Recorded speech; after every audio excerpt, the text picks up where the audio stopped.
Hi there. Normally we don't get to see this look until weigh-ins. Why are you Yeah, gracing us with this today? it's part of the media. I've been given an opportunity to showcase my war paint, talk a little bit more about it, and just embrace being Paul Craig, which is pretty cool. It does feel a little bit strange wearing it, and there's no final face-off. I don't get to do the whole pageantry thing where I get to be in somebody's face. So if there's any takers out there that want a shot of this, come and get some. Not me. Everyone's pointing at me. No, thank you.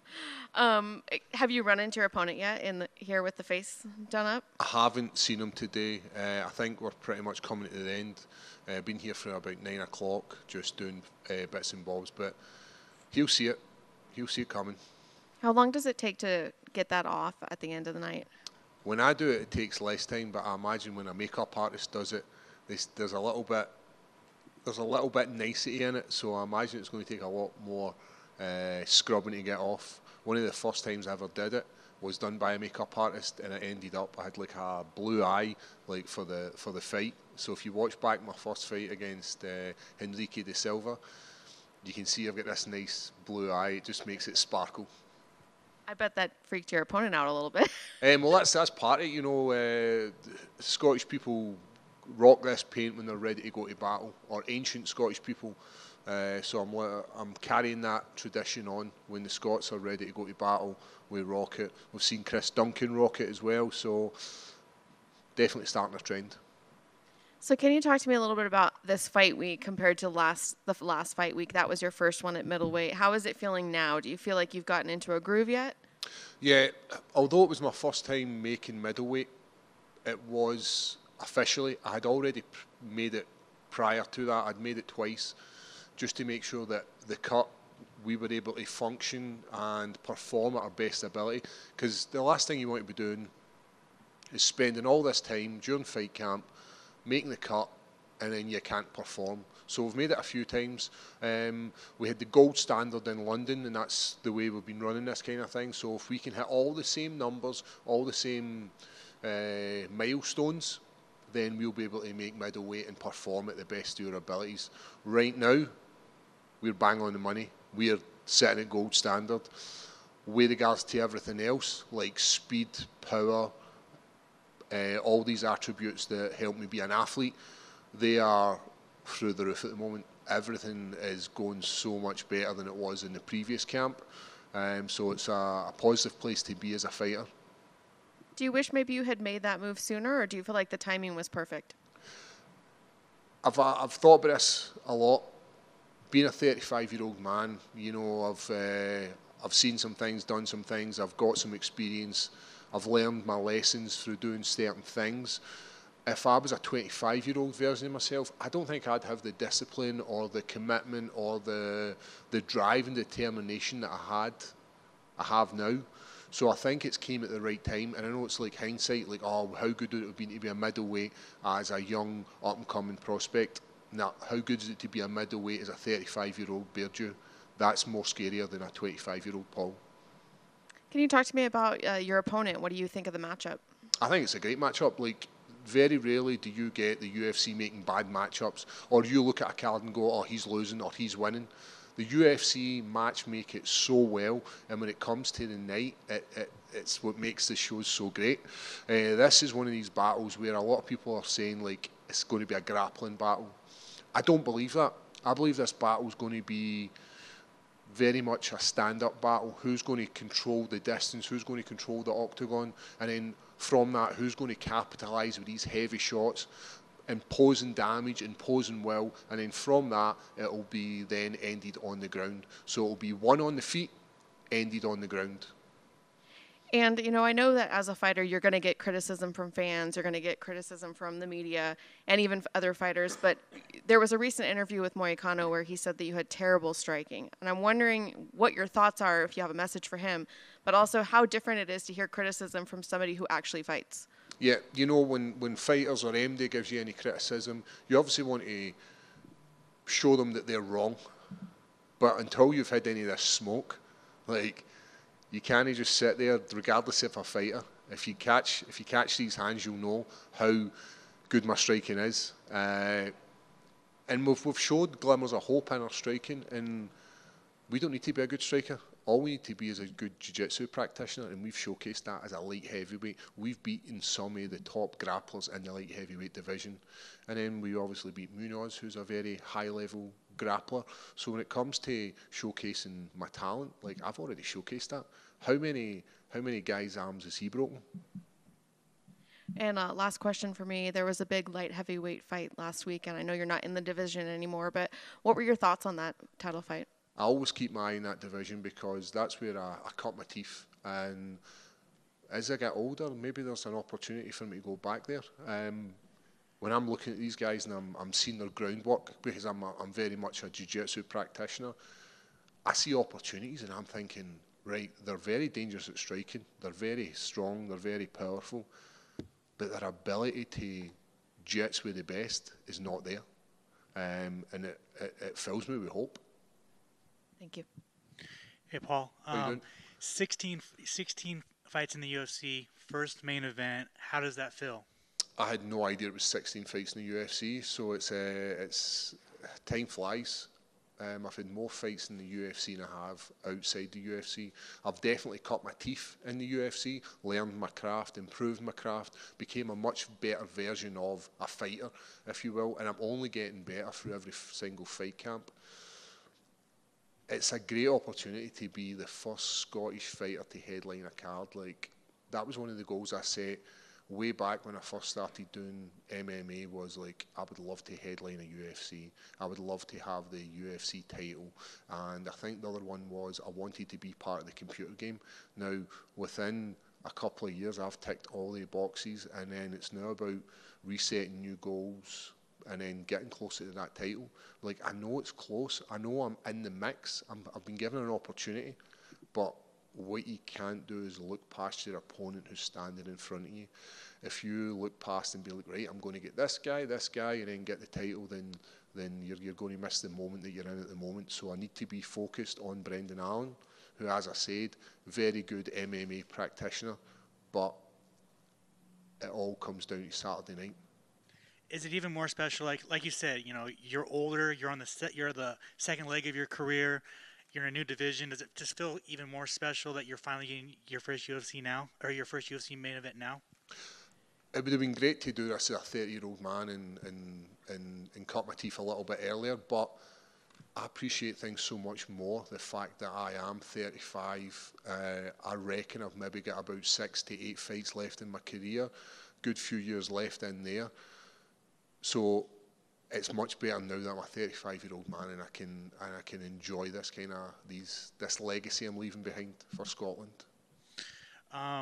Obviously, MMA math doesn't work, but do you look at like you finish Andre Muniz faster than Brendan did? Did I didn't know that.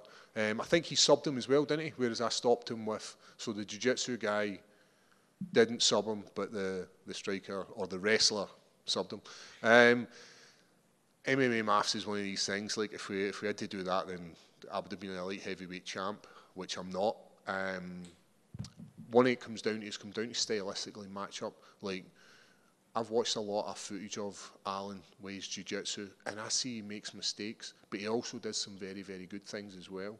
So it's one of these things where, like, if he does this, I do that, and it's like the scene from The Hangover where Alan's sitting at the table and all the numbers are going through his head. That's what goes through your head at, like, when you wake up at like 2 o'clock in the morning. You're like, right, if he does this, I'm going to do this, and you play out all these scenarios, and it's a really, really good way to.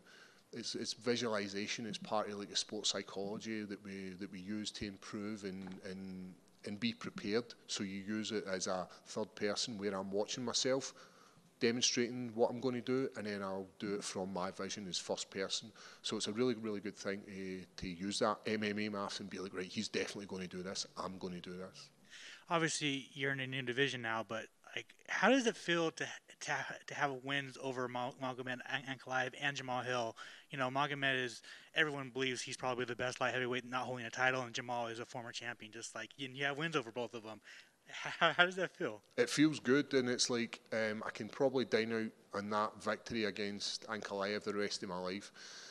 People love that because we take a beating for 15 minutes in the last second, and that's all you need. It doesn't matter if you win the race in the last second or the first second. It's all about winning it.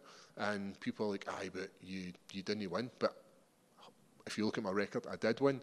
So these victories mean so much to me, and especially because these guys went on and done so well.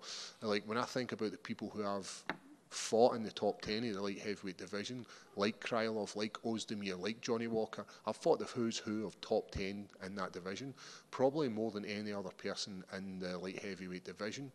So now when I bring that experience down to the middleweight division, like my experience of dealing with big, heavy strikers, heavy grapplers is through the roof. And I think that's what sets me apart from Munoz. Like he's fought middleweights and he trains at a really good gym and he's got all these skills, but has he been in there with guys who are much bigger than him, guys who are much more dangerous than him? When you think about Jamal Hill, the champion, who has some of the best striking in that division, you think about Krylov, who's got some of the most dangerous jiu-jitsu in that division, and then you think about Ozdemir, who's no time Ozdemir, who's got that power, Johnny Walker with the power. Like I've maybe not hanging with Johnny Walker, but I've hung with these guys, and it's experience, and I don't think he's got the experience that I've got. Obviously, you said you're not really looking past Brendan, but is Bo Nickal still on the mind? Well, it's one of these things, like Bo Nickal's one of these guys where he's got a bit of love, people are respecting his wrestling, and he's like, I can't take anything away from his wrestling. But there's other guys in front of me who I would love to fight. There's, as I said, 35, 8 fights. I want to get as close to the title as I possibly can. 2024 is going to be a year where I'm going to get 3 fights, and I'm going to get close to that title rather than shooting back. And I don't mean it to be disrespectful to Bo Nickal, but if you're not in the mix and you're not fighting regularly and you're not in that top 10 and you're not working towards getting to that belt, then I don't really want to share the octagon with you. I want to share the octagon with the guys who are in that top 10, top 5. Guys like Khamzat, who is one of the best middleweights we've seen.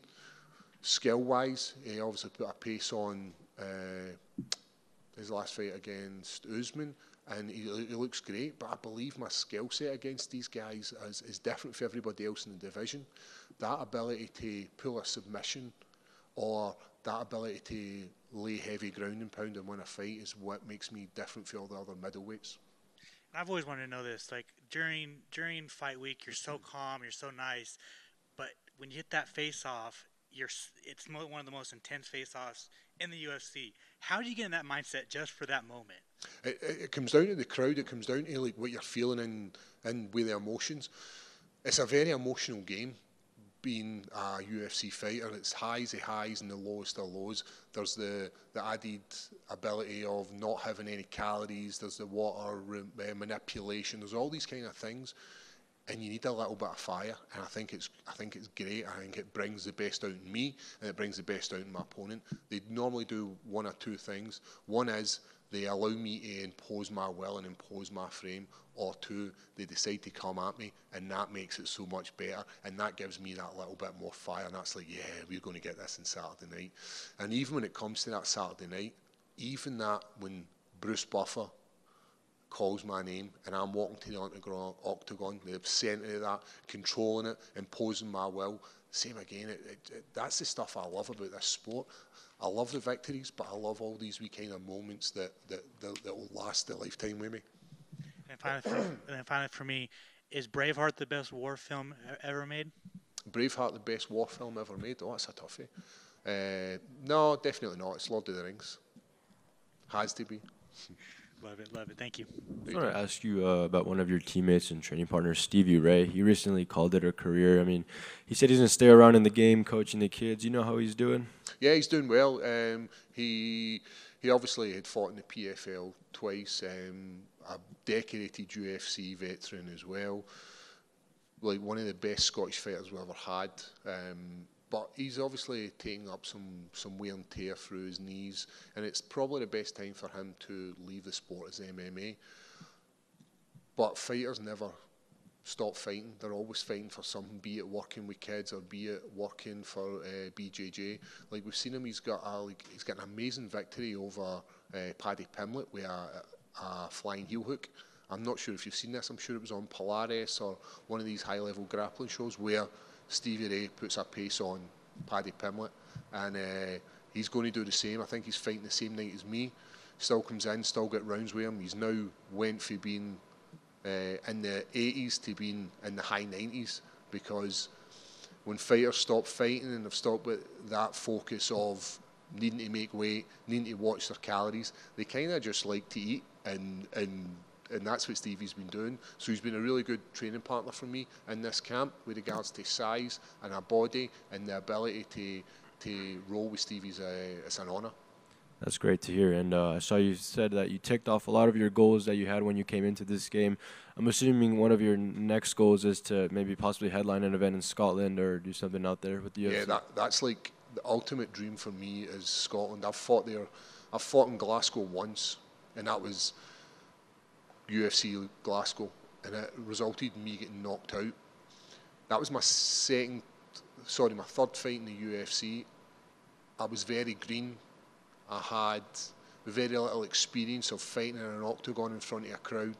There was a lot of issues going into that fight camp.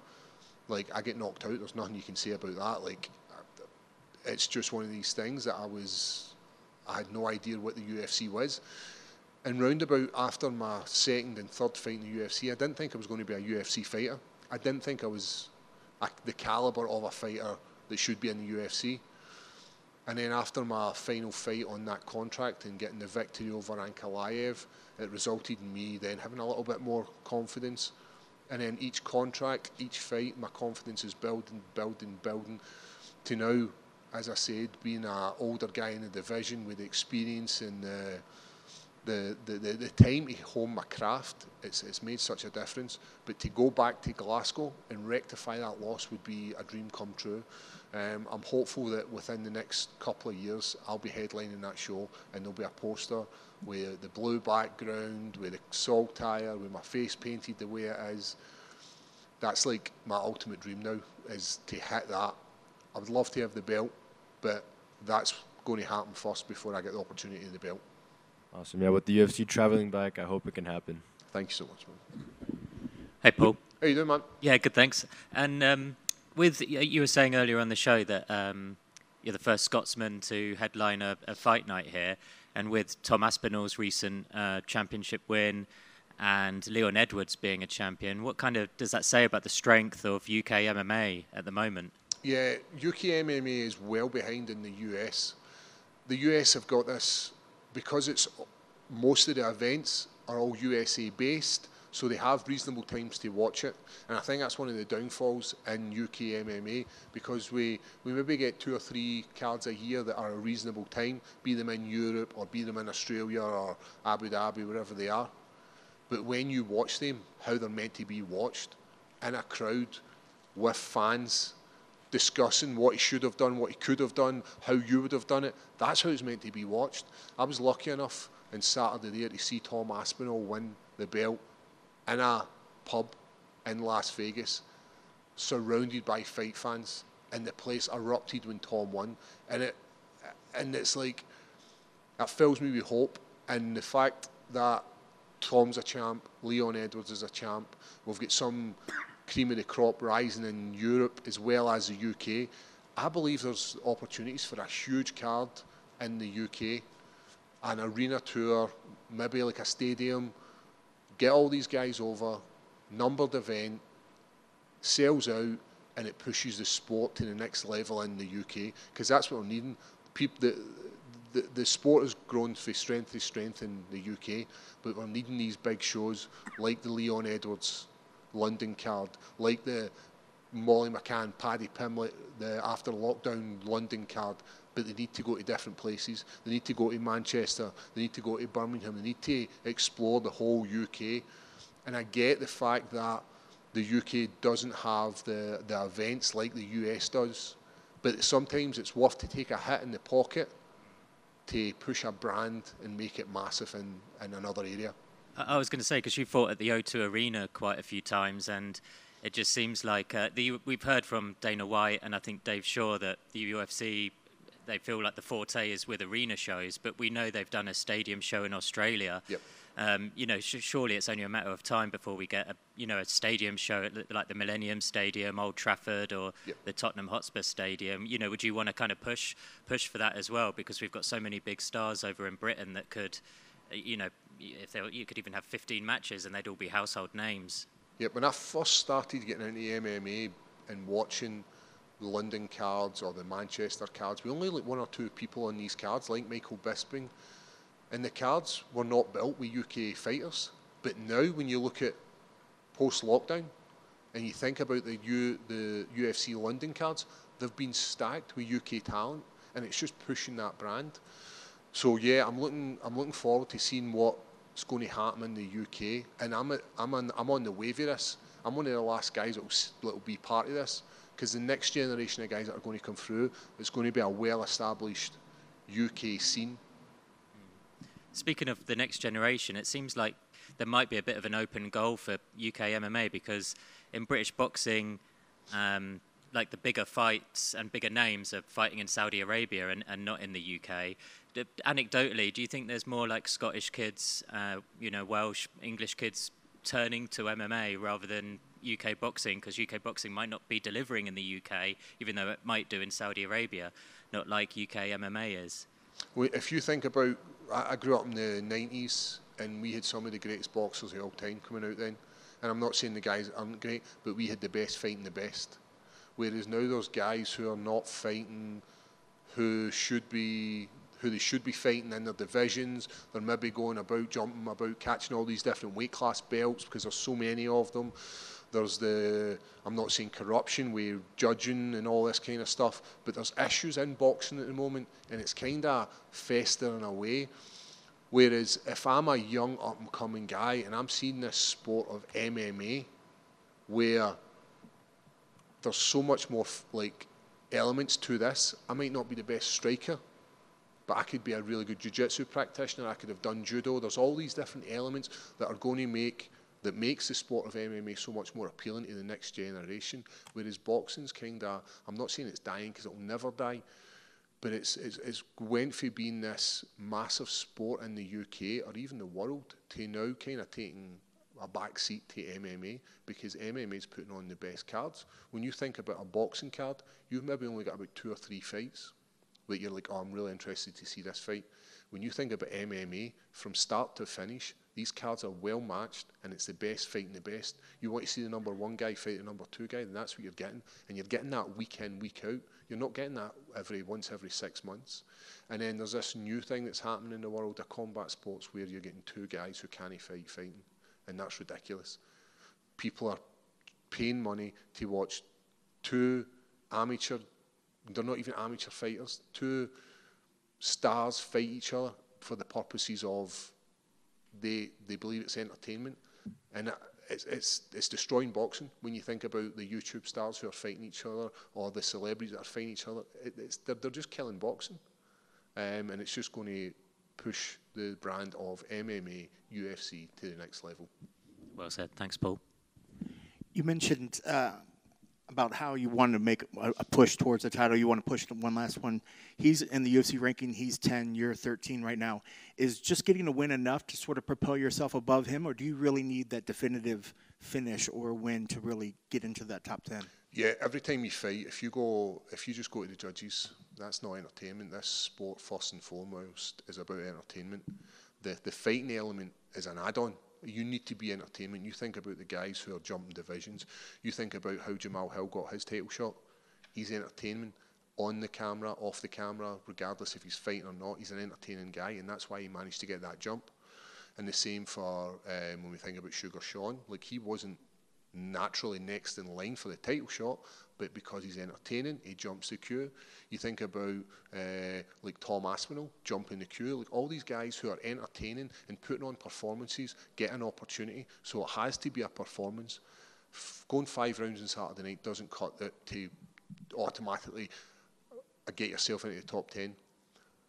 Putting on a performance, getting a slick submission, getting some heavy ground and pound, getting a knockout, that's what gets you in that mix. It's not about the victory, it's about the element of how you get the victory.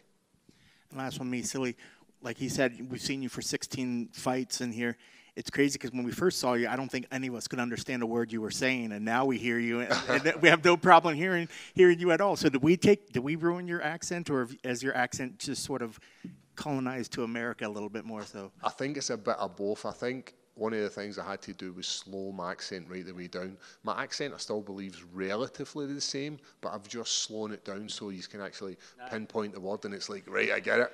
But then see, when I speak to my Scottish friends, when I speak like this, and they're like, aye, what you up to today? I'm going to go to, like, they don't understand, isn't it? Like, huh? But no, I'm definitely becoming more. It's only taken me 16 fights.